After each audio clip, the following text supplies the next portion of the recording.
Tu regardes des vidéos en anglais, tu essaies de consommer du contenu en anglais, mais au fond de toi, tu le sais, malgré tout ça, il te manque les bases. Et ça te bloque parce que tu as l'impression de construire une sorte de maison, mais sans avoir les fondations. On en parle? Tu sais quoi? Il y a des milliers, mais vraiment des milliers de personnes qui essaient d'apprendre l'anglais chaque jour. Et elles sont extrêmement volontaires, elles sautent littéralement dans le grand bain sans véritablement maîtriser l'essentiel.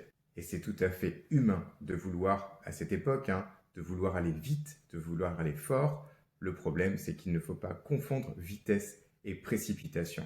C'est tout à fait normal de se sentir perdu quand personne n'a pris la peine de nous montrer comment faire et par où commencer.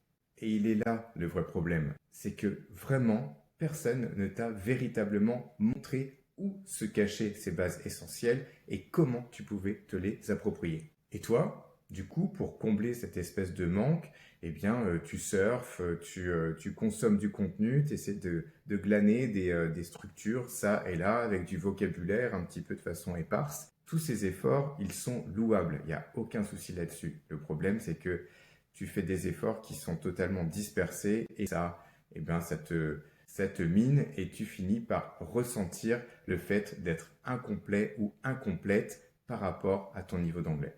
On va se permettre une espèce d'analogie avec la cuisine. Imagine que l'anglais, c'est comme de la cuisine. Tu peux collectionner par exemple 50 recettes compliquées à effectuer en cuisine. Si tu ne sais pas les bases, c'est-à-dire comment confectionner un bouillon, comment saisir une viande, ou alors comment confectionner une sauce, en fait, tu seras toujours perdu en cuisine. En fait, ce qu'il faut que tu comprennes, c'est que les bases, ce ne sont pas des détails.